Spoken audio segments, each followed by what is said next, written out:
The damage of white dysfunction on non-white peoples, a Pan-African reflection. The dysfunction embedded in white historical denial, supremacy, and colonial entitlement does not remain confined within white societies. It spills outward, infecting, distorting, and often violently dismembering the worlds of those they have colonized, enslaved, and marginalized. The consequences are not just historical, they are ongoing, spiritual, psychological, and systemic. 1.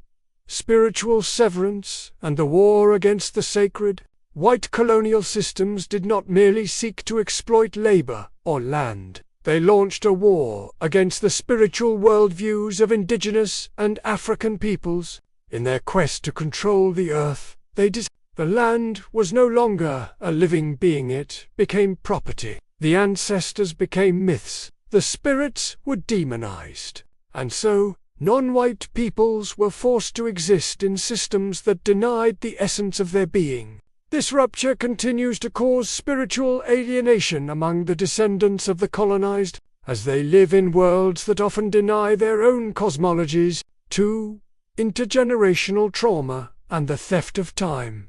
The traumas of slavery, colonization, apartheid, and cultural genocide did not end with independence or civil rights. These traumas were passed down through the body, through memory, through disrupted family lines and cultural fragmentation. This theft of time, centuries of stolen development, stolen languages, stolen self-determination has left many African and indigenous peoples trying to run a race while still bound by chains. 3.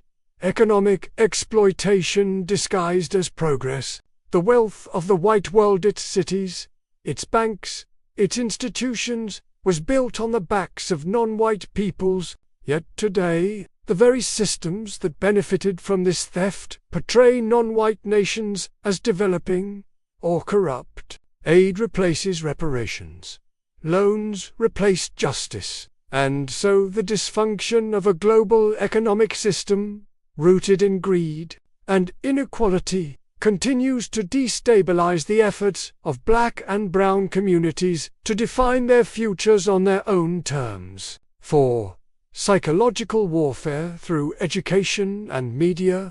Non-white children are taught to admire the very empires that once enslaved their ancestors. History books glorify conquerors, museums house stolen artifacts. Hollywood portrays Africa as primitive, Latin America as violent, and Asia as exotic.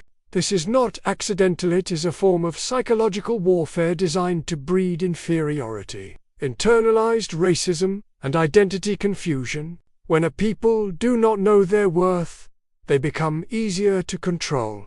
5. Climate destruction and the collapse of ancestral stewardship. The Western industrial worldview, one that sees the earth as dead material to be exploited, has led us to the brink of climate collapse, yet it is Indigenous and African communities, whose knowledge systems once ensured ecological balance, who now bear the brunt of droughts, floods, and food insecurity. This is the ultimate irony. The dysfunction of the dominant world now threatens all of life, yet those who warned of this path were silenced or erased. 6.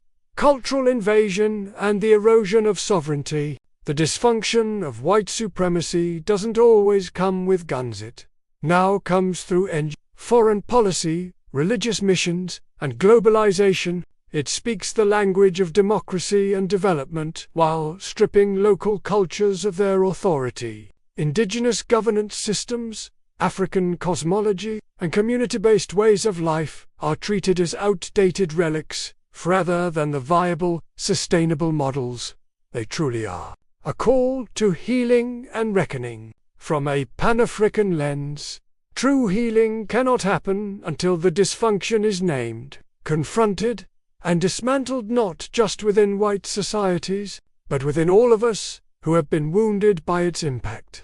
Non-white peoples must reclaim the sacred, retell the story, and rebuild the world in the image of their ancestors, not their oppressors, and white people must confront the shadow of their history not with guilt, but with courage, humility, and the will to become more human.